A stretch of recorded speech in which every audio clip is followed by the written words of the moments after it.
tungkol sa pag-atras ng prosecution sa pagsalang kay Zuleika Lopez, naisahan ano? Lumalabas na isahan ng prosecution ang depensa. Mga kabunyog, nautakan. Hmm? Matindi ito. Kaya umalma si Attorney Sison eh. Yung lead counsel ng defense ni Sara, umalma. Bakit mga kabunyog? Bakit nasabi nating naisahan? Preparado, mukhang mas preparado pa ang defense kaysa sa prosecution sa pagsalang kay Zuleika Lopez eh. Masyado nila itong pinaghandaan. Mukhang may pinaplano silang mukhang may pinaplano ang depensa. Alam naman natin na si attorney hindi pala yan abogada eh.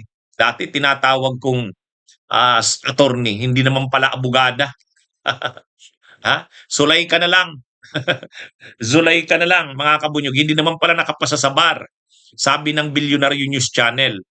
O ngayon, anong nangyari? Mukhang may plano ang depensa eh sa pagsalang ng prosecution.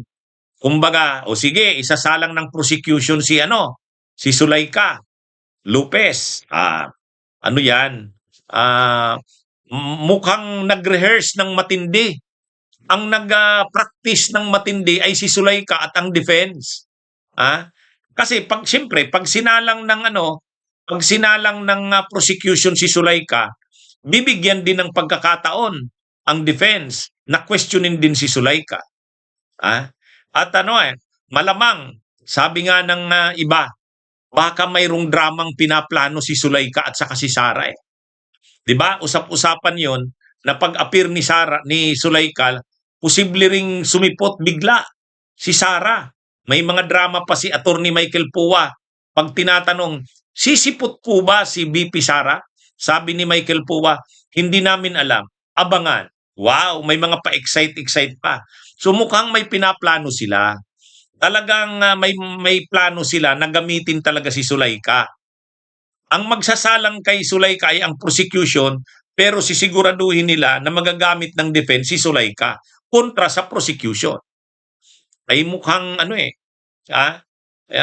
kaya ang nangyari dito, totoo naman, ang pinakarason naman talaga, kaya hindi na i-present ng prosecution.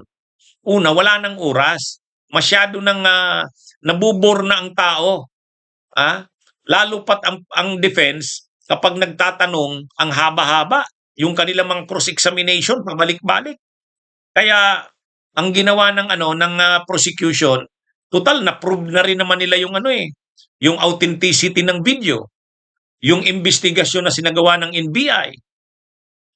Kumbaga hindi na nila kailangan ng dagdag pang ebidensya at testigo.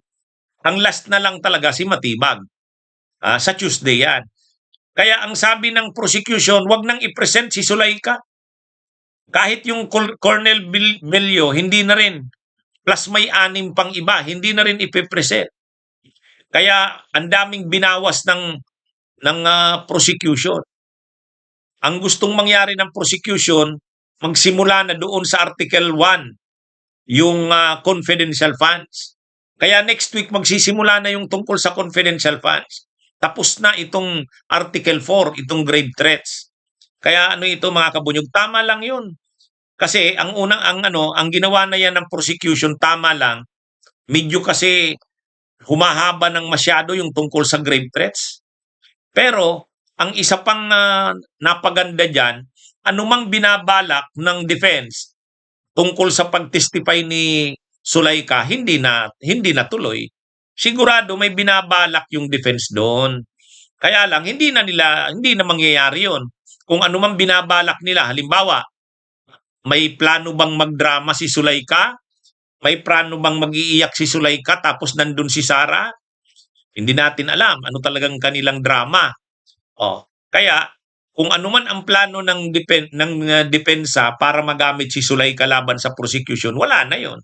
Kasi hindi na ipipresent eh. Hindi na ipipresent. Naunsyami ang plano ng prosecution ay ang defense. Naisahan ang defense.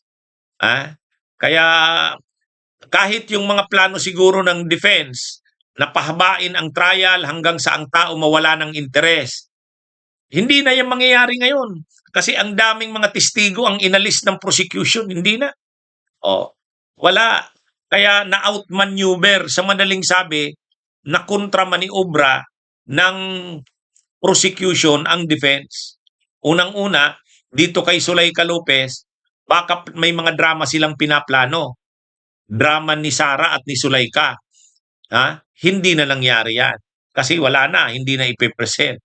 Pangalawa, maraming mga testigo ang hindi na tatawagin ng prosecution. 6 yata yun.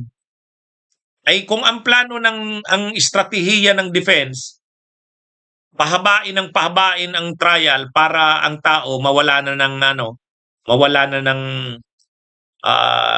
interes kasi nauumay na, yun yata yung plano ng defense eh. Ay hindi na lang nila magagawa yun ngayon. O kasi wala na, yung 6 na testigo hindi na tatawagin. Ang last na lang ng testigo ng prosecution sa grave threats ay si Matibag sa Tuesday. O yan. Kaya tama po kayo, Angeli Chalves. Good strategy by the prosecution.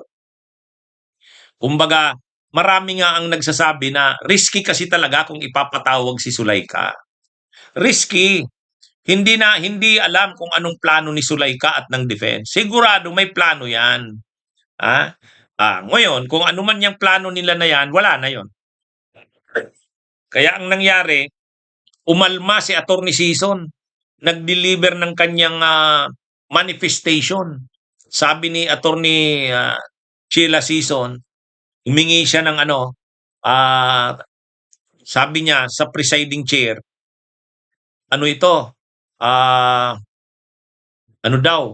dapat sa susunod wag na daw gagawin ng prosecution yun na mag-aatras ng mga testigo. Ano naman pakialam niya? Ang pakialaman niya yung sarili niya. Ano naman pakialam niya sa prosecution? Trabaho ng prosecution yan. Kung mag-decide ang prosecution na wag nang i-present ang testigong ito, right yan ng prosecution. Di ba? Anong pakialam ni Attorney Sison doon? Defense siya eh. In the same way, wala rin pakialam ang prosecution sa kanila sa defense. Di ba? Tama ka, Blooming Lovely. The defense was disappointed because they were ready. May linuluto sila. Malamang may drama yan si Sara at saka si Zuleika. Hindi na matuloy. Wala na. Kaya, kumbaga, grabe ang insayado nilang masyado. Naghanda pa sila ng caterer. Naglagay pa sila ng ref doon sa room na naka-reserve sa defense. Tapos, kung ano-ano pang mga preparations ang ginawa ni Zuleika. Tinatanong na darating ba ang vice presidente, hindi daw sigurado. Wow, may mga pa-excite pa. Ang sigurado, ang defense may plano kay Zuleika. Kung ano man 'yon, wala na 'yon. Hindi na mangyayari. Di ba? Kaya sabi ni Hazards, defense, sa inyo na si Zuleika nyo, sa inyo naman talaga yan. Okay, mga kabunyog, mga kabayan, magandang araw sa inyong lahat. Bunyog, bunyog, halikan na kasama ka. Bunyog, kapag buklod ay may pag-asa. Luzon, Visayas, Mindanao, isa ang pananaw. Sa bagong Pilipinas ang bunyog isisigaw. Bunyog.